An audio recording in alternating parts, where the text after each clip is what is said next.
It was a blistering hot afternoon in the summer of 2023 when a group of construction workers began excavating land for a new suburban development just outside Denton, Texas. The area had been abandoned for decades. Dry grass, twisted barbed wire, and half-collapsed barns scattered across the property like bones of a forgotten past. Around midday, one of the excavators hit something solid beneath 13 feet of packed clay. The sound was sharp and metallic, not like stone or pipe. Curious, the crew stopped their machines and began clearing away the dirt by hand. As the dust settled, they could see the faint curve of a car's roofline emerging from the earth, its faded blue paint glinting dully under the sun. Nobody could understand how a car ended up that deep underground. When the sheriff's department arrived, the site had drawn a small crowd. Workers, neighbors, and even a few thrill seekers with their phones out, whispering rumors. The deputies ordered the area sealed off and called for forensic experts from the county. Hours passed as teams carefully brushed away layer after layer of dirt until the full shape of the vehicle came into view. A 1950 Ford Coupe, remarkably preserved considering its time underground. Its headlights were clouded over, the chrome dulled by decades of soil, and its windows were cracked but still intact. When they finally pried open the driver's side door, a foul, stagnant air escaped. A smell of rust, mold, and something unmistakably organic. Inside the driver's seat, slumped forward over the wheel, were human remains, skeletal, fragile, yet eerily well positioned, as though the driver had simply fallen asleep there and never woken up. The officers found a leather purse wedged between the seat and the console. Inside, time had frozen a half-used tube of red lipstick, a faded movie stub dated March 16, 1951, and a driver's license belonging to Dorothy Jean Miller. The name sent a shiver through the sheriff's team. It was a name known in Denton's old police records. The missing girl from over 70 years ago. Someone whispered, "That's her, that's the girl who vanished." As news spread, the old ranch, once forgotten by time, became the center of a mystery that would grip Texas once again. But the deeper investigators dug, the more they realized this car wasn't just buried by accident. Someone had gone to great lengths to make sure it would never be found. Dorothy Jean Miller wasn't just another face in the crowd of post-war Texas. She was young, full of promise, and known for her bright smile at Marty's Diner, where she worked the late shift serving coffee to oil field workers and truck drivers passing through Denton. Everyone liked Dorothy, polite, cheerful, and ambitious. She often talked about leaving the small town to chase bigger dreams in Dallas, where she'd recently been offered a job as a secretary at an insurance firm. But on the night of March 16, 1951, Dorothy clocked out from her shift, waved goodbye to her coworkers, and drove off in her sky blue Ford Coupe. It was a stormy night, the kind where thunder rolled across the plains and the wind howled through the mesquite trees. She never made it home. By morning, her car was missing, and Dorothy, the girl everyone loved, was gone. The local police launched a search, combing the rural backroads and creeks for any sign of her vehicle. Flyers went up all over town, her picture smiling from every lamppost. Brown curls, red lipstick, and a pair of pearl earrings her mother had given her. For weeks, they searched the lakes, barns, and even the old quarries, but nothing surfaced. Some claimed they'd seen her car heading toward the Keller ranch that night. Others swore they heard a woman screaming near the old cattle pens, but every lead turned cold. Theories began to spread like wildfire. That she'd run away with a married man, that she'd been kidnapped, or even that her car had gone off one of the unmarked ravines and sunk deep into the mud. But nothing ever proved true. The case slowly faded from the front page of the Denton Chronicle to a whispered town legend, until it became just another ghost story parents told their kids. As the years passed, the story of Dorothy Miller transformed into something almost supernatural.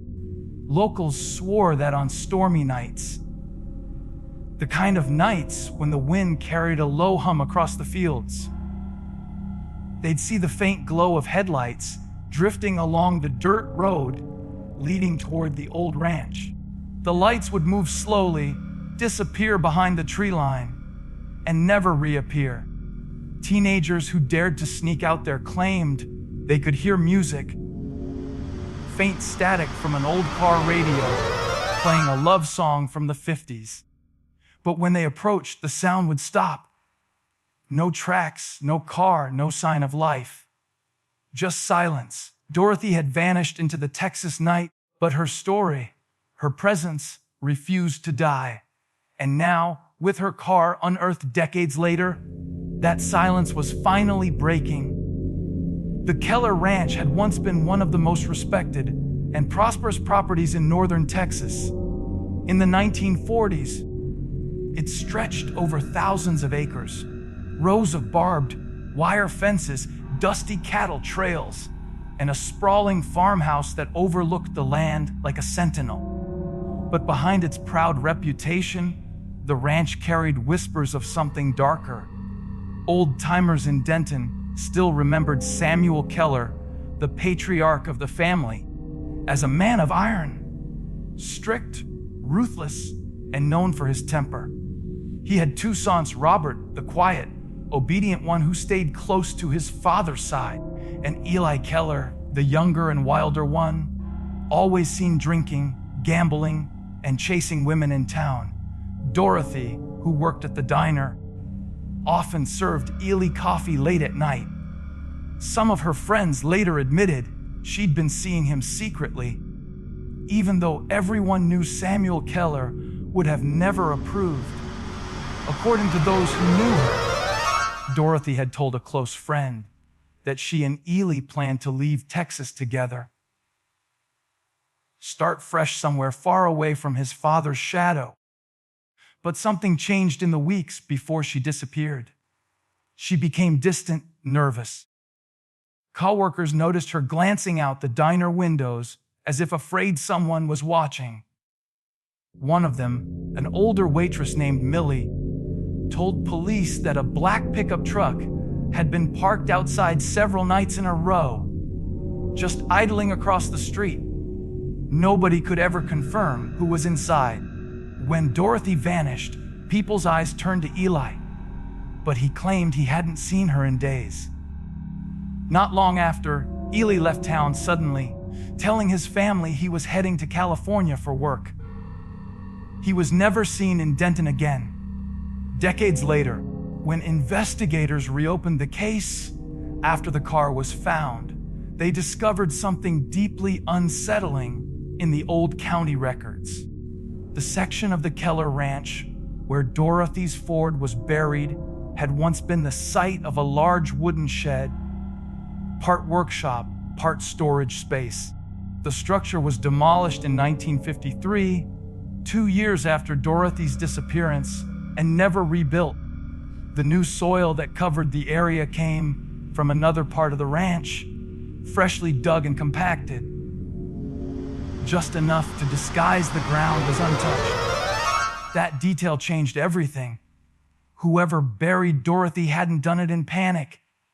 It was methodical, deliberate. The timing lined up eerily with the ranch's financial troubles and Samuel Keller's bankruptcy. Some began to wonder if Dorothy had known something she wasn't supposed to, something the Kellers needed to erase forever. When the forensic team began combing through Dorothy's Ford Coupe, They expected time to have erased nearly every trace of evidence. But instead, they found details that defied explanation.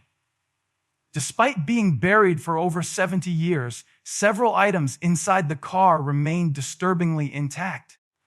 The seat fabric was still faintly blue beneath the dirt, the dashboard clock frozen at 11:47 p.m., and the car keys still dangling from the ignition. But it was what they discovered in the glove compartment that left everyone speechless. Inside, sealed in a small brown envelope with a wax seal, was an old black and white photograph. Dorothy standing beside her Ford, smiling shyly at the camera. Beside her stood a man in a cowboy hat, tall, his hand resting on her shoulder. His face, however, had been aggressively scratched out, leaving only the faint outline of his grin visible. Scrawled on the back, barely legible, were 3 chilling words. He said forever. When investigators sent the photo for digital enhancement, the results sent a chill through the entire department. Under layers of scratches, the name E. Keller could be faintly read on the man's shirt pocket, confirming that the figure beside Dorothy was Eli Keller, the very man who had vanished after her disappearance. Even stranger, under ultraviolet light, faint impressions of another handwriting appeared on the envelope, possibly written in pencil and later erased. The words read, "I didn't mean to." The team also found fingerprints on the inside of the driver's window, but what made no sense was that the fingerprints belonged to 2 different people. Dorothy's right hand, pressed from the inside, and a second, unidentified print facing inward, as if someone outside had touched the glass before the car was buried. No match was ever found in the national database. But the most disturbing discovery came when geologists examined the soil that had surrounded the vehicle. They noticed that the clay packed around the Ford was from a different part of the property. Soil taken from a drainage ditch nearly a mile away. That meant the car hadn't simply sunk or been buried once, it had been moved. The analysis revealed that the dirt layers were disrupted twice. Once likely in 1951, the year Dorothy vanished, and again roughly 2 years later. Someone had returned to the burial site, dug the car up, and buried it again much deeper. But why? Was someone afraid the car would be found? Or were they trying to hide something newly added inside it? The deeper the investigation went, the clearer it became. Someone wanted Dorothy to stay hidden, and they had made sure of it. After the car's discovery, the once forgotten ranch quickly turned into a magnet for curiosity seekers and paranormal investigators. Reporters from all over Texas flooded the dusty backroads leading to the site, hoping to capture a glimpse of the unearthed Ford before authorities sealed it away. Within weeks, the area was fenced off for safety. But that didn't stop locals from sneaking in after dark. That's when the strange things began. One night, a group of college students from Denton claimed they saw 2 faint headlights glowing from the empty pit where the Ford had been pulled out. They described it as if an invisible car was idling underground, the lights flickering through the soil. When one of them approached, the glow vanished instantly, and the ground vibrated beneath their feet like an engine trying to start. The group fled, terrified, but when they returned the next day with police, there were fresh tire marks in the mud, even though no vehicle had been there since the excavation. Local deputies dismissed the stories at first, until 2 of their own officers experienced something eerily similar. During a late night patrol, the officers reported hearing an engine idling near the fenced-off pit. The sound was faint but steady, echoing through the still air. As they approached, the temperature dropped sharply, their radios filled with static, and their flashlights began flickering uncontrollably. One of the officers, Deputy Riley, later testified that he heard a woman's voice whisper directly through his radio, low, trembling, and unmistakably human, saying, "Don't let him bury me again." His partner claimed he saw the outline of a car door closing in the darkness, though no car was visible. The following morning, both men were taken off duty for psychological evaluation, but the department quietly stopped night patrols in that area altogether. As rumors spread, paranormal investigators from across the country came to Denton armed with EMF detectors, cameras, and voice recorders. Some claimed their equipment malfunctioned the moment they stepped onto the ranch. Batteries drained instantly, lenses fogged up, and microphones captured faint whispers even when no one spoke. One recording, played live on a local radio show, contained what sounded like a woman humming an old 950s tune, followed by the faint click of a car ignition. But the most disturbing part came at the end of the audio, a whisper, barely audible, saying, "He's still here." To this day, even after the area was declared off limits and sealed by the county, locals swear that on certain nights, when the Texas wind moves through the mesquite trees just right, you can still hear the low rumble of an engine starting beneath the earth and the faint beam of headlights sweeping across the empty field, as if Dorothy's Ford was still trying to find its way home. So what really happened that stormy night in 1951? Was Dorothy Miller's death a tragic accident, buried beneath the lies of a powerful Texas family, or something far more unexplainable, something that refused to stay buried? The Keller Ranch has since become a ghost on the map, its land overgrown and silent, yet no one dares to build there again. Even the developers who first unearthed Dorothy's Ford backed out of their project without warning, claiming equipment malfunctions and bad soil.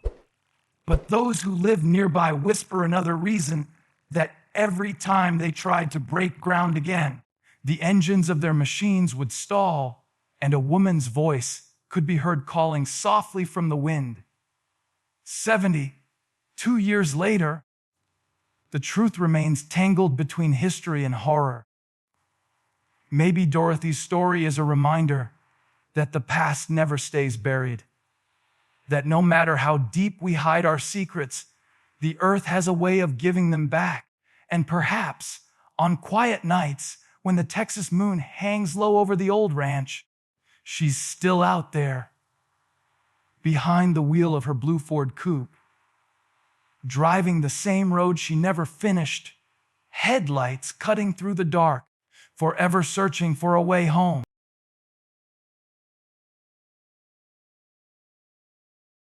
If you liked this video, don't forget to hit that like button, share it with your friends, and drop your thoughts in the comments below. Most importantly, subscribe and hit the bell icon so the next secret finds you first.